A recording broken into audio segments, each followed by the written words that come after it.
पेपरफुटी प्रकरणातील आरोपी पी.व्ही. कुलकर्णीच्या बीड शहरातील अनधिकृत टोलेजंग बांधकामावर कुठल्याही क्षणी तोडक कारवाई होण्याची शक्यता आहे। नगरपालिकेने दिलेल्या नोटीसचा 3 दिवसांचा कालावधी संपलाय।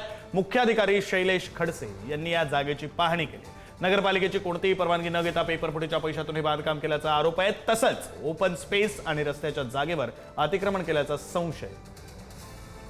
परत गाजत असलेल्या नीट घोटाळ्यातील आरोपी कुलकर्णी याचं बीडमध्ये वडिलोपार्जित घर होतं आणि ते घर पाडून या ठिकाणी टोलेजंग इमारत उभारली जात होती। आपण पाहू शकतो हीच ती इमारत उभारली जाणार होती, कारण या इमारतीमध्ये काही इतर पार्टनर घेऊन कुलकर्णीने हे बांधकाम सुरू केलं होतं। जवळपास 5 मजली हे बांधकाम राहणार होतं आणि या बांधकामासाठी गंभीर बाब म्हणजे परवानगी देखील घेतली नव्हती। नगरपालिकेची कुठलीही परवानगी घेतली नव्हती आणि त्यामुळेच नगरपालिकेने ही नोटीस देखील या ठिकाणी लावली होती। या नोटीसला जी मुदत दिली होती 3 दिवसाची, ती देखील आता संपून गेली आहे आणि यानंतर आता नगरपालिका कधीही या ठिकाणी तोडक कारवाई करू शकते। यामध्ये 2 मुद्दे आहेत। एक तर या बांधकामासाठी कुठलाही परवानगी घेण्यात आलेली नाही आणि दुसरं म्हणजे या ठिकाणी जी मर्यादा असते रस्त्यापासून बांधकाम करण्याची काही अंतर ठेवून, ती देखील पाळलं गेलं नाही। यामुळे हे बांधकाम आता वादात सापडले।